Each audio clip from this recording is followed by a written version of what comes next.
eso es un proyecto que he empezado con mi hermano con la gran ilusión de juntar aquí las cosas que nos gustan, o sea, la cocina, los eventos culturales y los cócteles.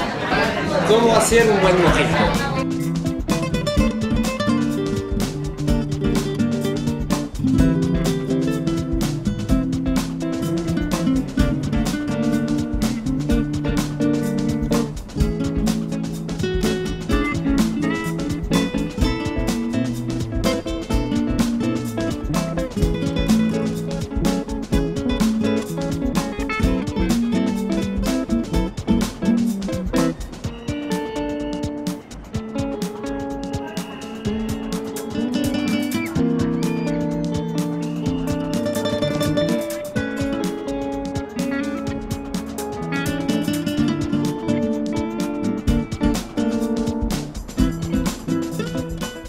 El Café Pessoa no es un bar, solo no es un restaurante, es todo eso junto. Tenemos así ambientes distintos por el día, es más así cafetería con una gran selección de infusiones, unas tapas caseras.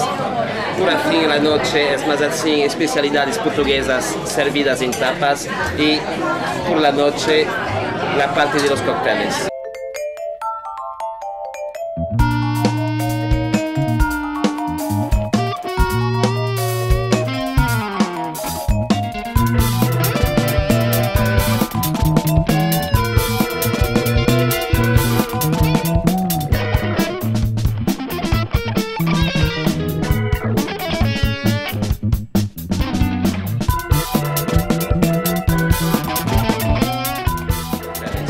Organizamos todos los meses unos eventos culturales como noches de poesía, como lecturas de libros, como algunos conciertos y siempre una exposición diferente cada mes.